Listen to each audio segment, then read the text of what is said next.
Gente, se você trouxe a sua Bíblia, abra ela em 1 Reis, no capítulo 18.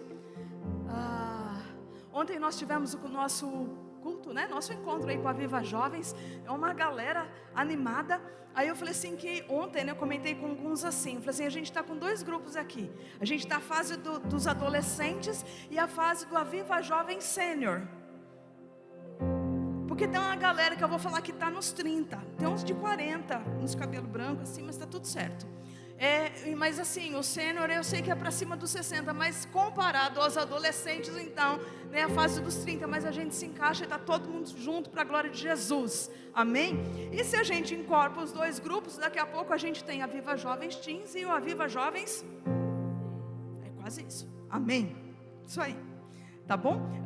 Então vamos lá, 1 Reis 18, versículo 21, diz assim: Elias dirigiu-se ao povo e disse: até quando vocês vão oscilar para um lado e para o outro? Se o Senhor é Deus, sigam-no, mas se Baal é Deus, sigam-no. O povo, porém, nada respondeu.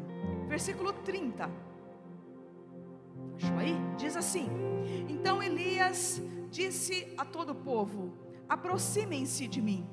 O povo aproximou-se e Elias reparou o altar do Senhor que estava em ruínas. Amém? Pode guardar sua Bíblia aí. Lá em Apocalipse, a carta à igreja de Laodiceia fala o quê? Porque não és frio nem quente, mas porque és morno, estou a ponto de vomitar-te da boca. Aqui no tempo de Elias, eles estavam aí cocheando. Uma hora queriam servir a Deus, outra hora queriam servir a Baal, né? E a Bíblia fala que nós devemos ser firmes e constantes, sempre abundantes na obra do Senhor. Conta aí para quem está perto de você. Nós precisamos ser firmes e constantes e sempre abundantes na obra do Senhor. Que obra é essa? É desse povo que fica em pé aí nas paredes, é aquele povo que fica trabalhando lá na entrada, é esse povo que está em cima do altar. É essa obra? Fala, é a obra de restauração na minha vida. E até que a gente resplandeça a glória do Senhor. Tem alguém com o corpo glorificado aqui? Você já morreu? Não, quer dizer, é para a gente ter morrido com Cristo já, né? Mas assim, fisicamente a gente está aqui ainda. Não tem ninguém com asa, com auréola, com corpo glorificado. Então até lá, fala assim, a obra está sendo completada na sua vida. E com essa obra de restauração que o Senhor fala: sede firmes e constantes, sempre abundantes. Então quando Elias confronta o povo, viu? Vocês não sabem o que vocês querem. Uma hora vocês querem uma coisa, outra hora vocês querem outra coisa. Não dá para vivermos na mornidão. Se nós não tivermos um compromisso com Deus, se não vivermos com Deus, nós não vamos vencer neste século. Conta aí para quem está perto de você. Sem compromisso com Deus, nós não vamos vencer neste século. Conta para o outro, fala assim: sem compromisso com o Senhor, sem estarmos alinhados com o Senhor, nós não vamos vencer neste século. E o que é viver alinhado com o Senhor? É viver segundo o querer dEle, é viver segundo os princípios dEle. De vez em quando a gente faz lá os nossos pergaminhos, os nossos estatutos, né? Tem as epístolas de Paulo e de vez em quando tem as nossas epístolas, não é? Não me juntar, não difamar. Mas se fulano pisar no meu calo, não tem problema. São os nossos evangelhos, mas não são os evangelhos do Senhor. Fala assim: tudo aquilo que procede de nós não tem valor. Fala assim: precisamos ser refinados pelo fogo. Então o povo, eles queriam seguir a Deus quando isso simbolizava proteção e bênção. Fala assim: isso acontecia só lá no tempo de Elias. Está com medo de falar isso, né? E às vezes eles queriam seguir Baal quando isso também lhes convinha, quando era para o quê? Seguir os desejos, os impulsos do seu coração. Fala nada como os dias de hoje. Fala, ninguém quer seguir os impulsos do coração. Entenda que, não, mas eu não tenho uma natureza assim, pecaminosa. Não, a gente não precisa ser envolvido com prostituição. É só não querer perdoar. É só guardar mágoa, é só guardar rancor. Fala assim, é fácil seguir Baal, não é? É fácil. Então se nós não formos firmes, constantes e abundantes na obra do Senhor, o que vai acontecer? O nosso altar não vai estar restaurado. E sem um altar restaurado, nós perdemos a comunhão com o Senhor. Nesse desafio de Elias, lá no Monte Carmelo, com os profetas de Baal, primeiro ele dá oportunidade, para quê? Ele fala para o povo, viu? Se Deus é Deus, seguiu. Mas se Baal é Deus, seguiu também.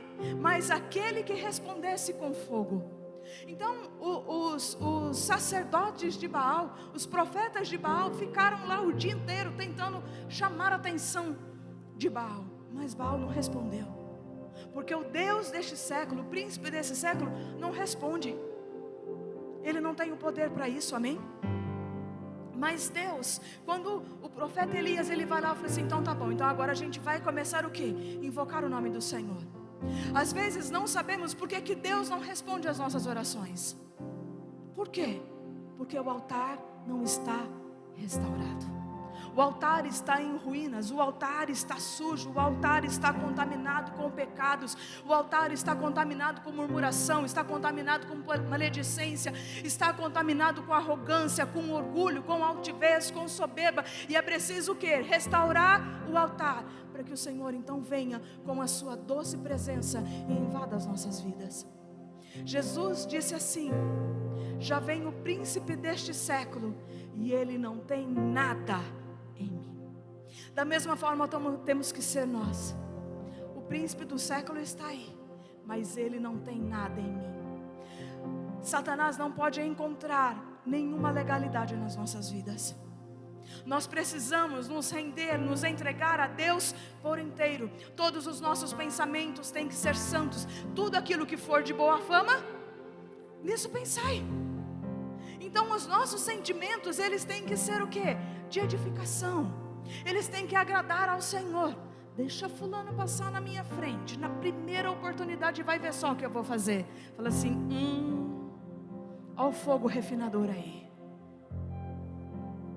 Então essa é a manhã para restaurarmos o nosso altar.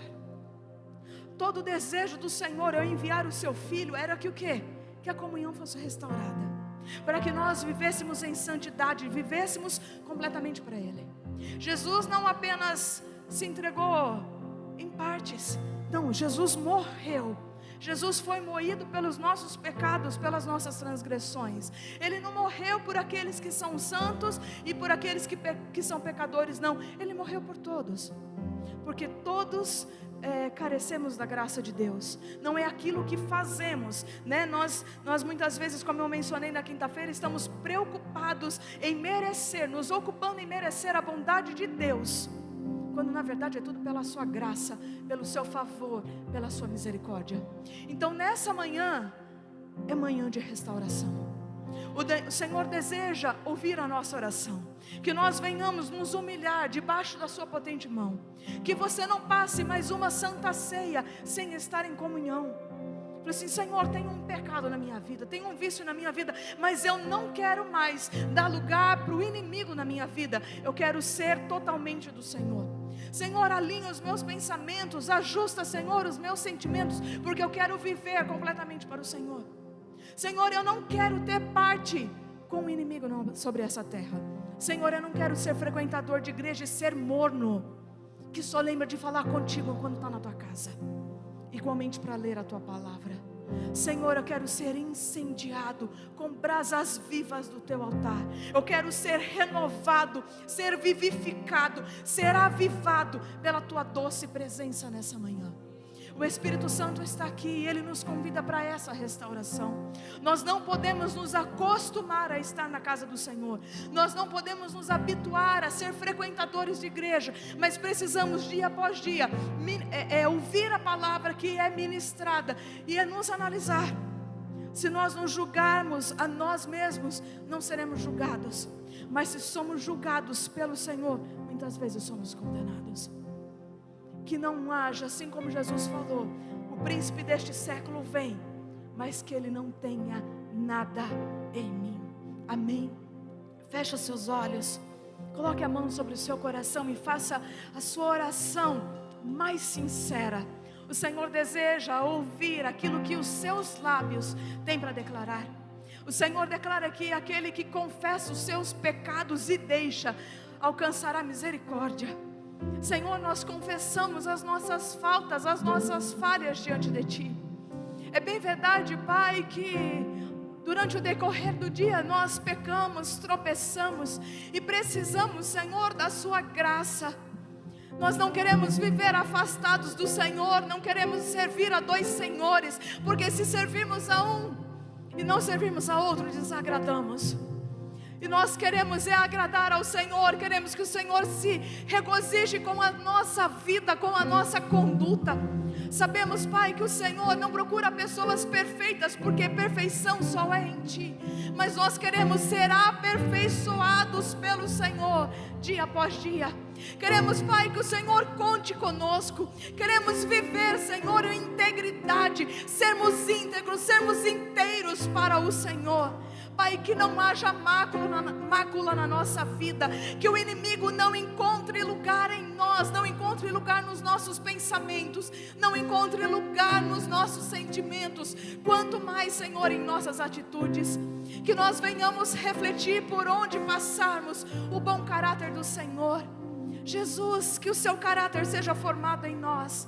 Espírito Santo, traga à memória áreas da nossa vida que tem desagradado e que tem desonrado ao Senhor. Nós queremos ser, ó Deus, o teu bom perfume. Nos capacita, Senhor, nos capacita a avançar para aquilo que está diante de nós. Nós não queremos nos acostumar, não queremos nos habituar a uma vida medíocre e espiritual, Senhor, mas queremos ser renovados, queremos ser vivificados, queremos ser cheios até transbordar, Pai, da Tua presença para as pessoas que estão à nossa volta, porque aquilo que temos, Senhor, nós ecoamos para as pessoas que estão ao nosso redor. Espírito Santo, se derrama em nossos corações nesta manhã. Nós nos humilhamos diante de Ti, Senhor, reconhecendo que somos Teus filhos e não sabemos mais viver sem a Tua presença.